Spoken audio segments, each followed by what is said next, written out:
Ever look at a complex chess position and wonder how a grandmaster just knows what to do? It can seem like magic. Well, today we're going to pull back the curtain and demystify that exact thought process. We're going to give you the tool they use to read any position on the board. You know the feeling, right? You sit down, you look at all those pieces, and it just feels, well, chaotic.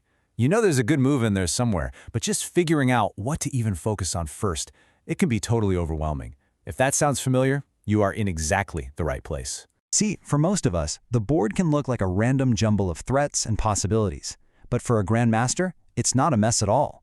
It's a structured map, full of signposts, weaknesses, and clear pathways to victory. And the best part is, you can learn to read that map too. So, what's the big secret? It's not some kind of unattainable genius they were born with. Nope. It's a system, a clear, repeatable checklist that the pros use, often without even thinking about it, to evaluate any position in seconds. And we're going to break that system down step by step. And here it is, the whole shebang. This is the 7-step framework. Just take a look. They're ordered perfectly, from the most immediate checks to long-term strategy, and finally, execution. This is the roadmap that's going to take you from feeling confused to feeling clear and confident. Let's walk through it. Okay, let's start with the first 3 steps. I want you to think of this part as the emergency room triage for the chessboard. These are the absolute, non-negotiable checks you have to make before you do anything else. First things first, who's ahead? Are you up material, down material, or is it equal? But it's not just about the raw numbers, right? A knight stuck on the rim of the board isn't nearly as good as a bishop slicing through the center. So count the pieces, sure, but immediately ask yourself, whose army is actually better? Next up, and this one is absolutely critical, you have to look at the kings. I mean, you could be a whole rook ahead, but if your king is about to get checkmated, that extra material means nothing. Zilch. The player with the safer king almost always has the advantage, because they can attack freely while their opponent is stuck defending.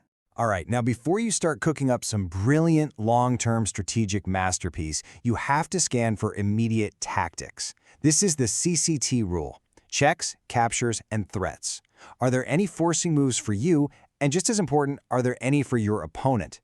This quick scan stops you from blundering, and hey, it can often show you a winning shot right then and there. Okay, with all the immediate dangers handled, now we can zoom out. We can start looking at the long-term strategic features of the position. This is all about understanding the landscape of the game, the shape of the battle to come. The pawn structure is basically the skeleton of the entire position. It tells you which squares are strong, which files are open for your rooks, and where all the weaknesses are hiding. If you understand the pawn structure, you'll know what kind of plan you should be making. So what are you looking for exactly? Well, these are the big ones. You're looking for weaknesses, like doubled pawns or isolated pawns. Those become long-term targets. And you're looking for strengths, like a passed pawn, which can become a game-winning threat all on its own. Figuring out who has the better structure tells you who has the edge in the long run. Now, what I love about this step is how simple and powerful it is. In any position, some pieces are heroes, and some are, well, they're just kind of sitting there not doing much. Your job is to identify which of your pieces is the laziest one on the board and make a plan to get it into the game. Just turning your worst piece into an active one can improve your entire army. So, we've analyzed the board from top to bottom. We've got a handle on the material, the kings, the immediate tactics, and the long-term strategy. Now it's time to turn all that understanding into a single, concrete move.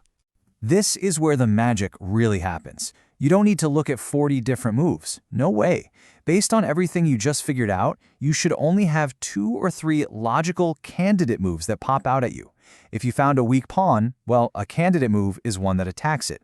If the enemy king is weak, a candidate move is one that goes after it. This focuses your mind like a laser.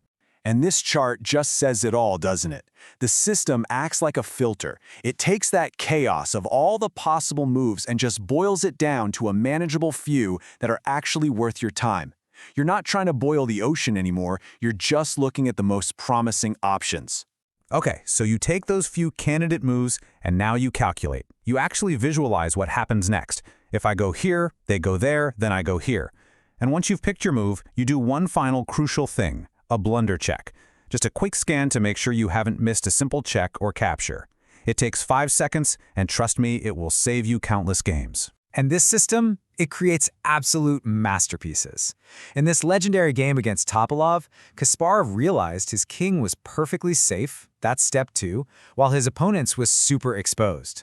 This gave him the confidence to sacrifice material, unleashing his pieces and weaving this stunning attacking net that people still study today. It's beautiful. Or how about this classic from way back in 1889? Lasker identified the single biggest weakness on the board, his opponent's king. Step 2 again. So he scanned for forcing moves, that's step 3, and then unleashed the famous double bishop sacrifice, giving up tons of material just to rip open the king's defenses for a decisive checkmate. So what have we really done here? We've transformed the board from this big mystery into a map that you now have the tools to read. This is the path from feeling totally overwhelmed to feeling like you are in control. Let's put it all together one last time. First, you do the immediate triage: material, king safety, and forcing moves. Then, you dive into the deep strategy, analyze the pawn structure, and find your best and worst pieces. And finally, you execute. Generate a few candidate moves, then calculate your way to a final decision. This is your new thought process. Look, the first few times you try this, it might feel a little slow, a little mechanical. That's totally normal. But with practice, it becomes second nature. It becomes this fast, intuitive scan that gives you deep insight into any position you face. So, the most important thing to take away is this: the board is no longer a random mess. It's a map. It's full of clues just waiting for you to read them. Now that you have the guide, what journey are you going to begin?